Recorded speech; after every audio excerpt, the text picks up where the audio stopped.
meristem adalah jaringan embrional atau jaringan muda yang sel-selnya aktif membelah. Berdasarkan letaknya, jaringan meristem terbagi menjadi 3. Yang pertama, meristem apikal, terdapat pada pucuk batang dan ujung akar. Yang kedua, meristem lateral, meristem yang mempertebal akar dan tunas tumbuhan kayu. Yang ketiga, meristem interkalar, terdapat pada ruas-ruas batang tumbuhan rumput seperti misalnya bambu. Berdasarkan pembentukannya, terbagi menjadi 3, yaitu promeristem, jaringan meristem yang sudah ada ketika tumbuhan masih dalam masa embrional. Yang kedua, meristem primer, berasal langsung dari jaringan embrional dan merupakan kelanjutan dari perkembangan embrio pada saat perkecambahan. Yang ketiga, meristem sekunder, berasal dari jaringan dewasa yang mengalami diferensiasi. Contohnya, kambium gabus dan kambium vaskuler. Yang kedua yaitu jaringan dewasa, terbagi menjadi 5. Yang pertama, epidermis, tersusun atas selapis atau beberapa lapis sel, berfungsi sebagai pelindung jaringan lainnya. Pada permukaan epidermis terdapat kutikula atau untuk mencegah kehilangan air.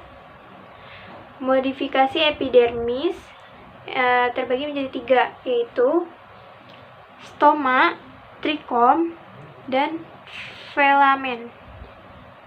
Yang kedua yaitu jaringan parenkim, umumnya polihedral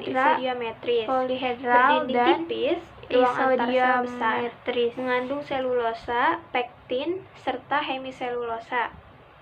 Berdasarkan fungsinya, parenkim terbagi menjadi 5. Yang pertama, klorenkim, yaitu parenkim fotosintetik pada daun. Yang kedua, parenkim untuk cadangan makanan. Yang ketiga, sel-sel parenkim yang terletak pada jaringan flum dan xilem berperan dalam transportasi air dan zat makanan. Yang keempat, airenkim, penyimpanan udara. Yang kelima, penutup luka.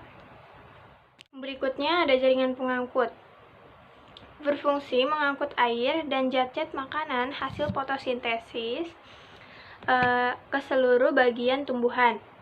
Macam-macam jaringan pengangkut. Yang pertama ada xilem. Xilem berfungsi mengangkut air dan garam-garam mineral dari akar ke batang tumbuhan serta daun. Terdiri atas trakea, serat xilem, parenkim xilem trakeid, sel-sel tabung panjang dan sempit dengan ujung meruncing. Trakea, sel-sel tabung berujung rata dengan ukuran yang lebih pendek dan lebih lebar daripada trakeid, serta xilem terletak di antara trakea dan trakeid dan berfungsi sebagai penyokong tumbuhan. Parenkim xilem, sel-sel pendek berlignin berfungsi sebagai tempat penyimpanan zat makanan. Kemudian ada flum, bertugas untuk memindahkan gula hasil fotosintesis dari daun ke seluruh tubuh tumbuhan.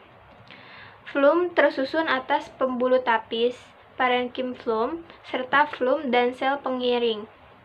Sel pengiring berfungsi mengatur pergerakan gula dan asam amino dari dan ke dalam sel tabung tapis. Parenkim flum sebagai penimbun zat ergastik. Serat flum berfungsi memberikan sokongan. Kemudian yang berikutnya ada jaringan penguat, berfungsi untuk menunjang agar tumbuhan berdiri dengan kuat. Jaringan penguat terdiri dari kolenkim, mengalami penebalan sudut atau penebalan tidak merata. Tidak mengalami penebalan dari lignin. Banyak terdapat pada tumbuhan yang masih muda. Yang kedua ada sklerenkim, mengalami penebalan lignin penebalan dinding merata terdiri atas serat dan skleroid. Terakhir, ada jaringan periderm.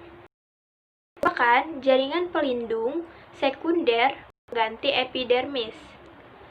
Berfungsi melindungi tumbuhan dari pengaruh suhu yang ekstrim, mengurangi kehilangan air, dan melindungi tumbuhan dari gangguan klinis.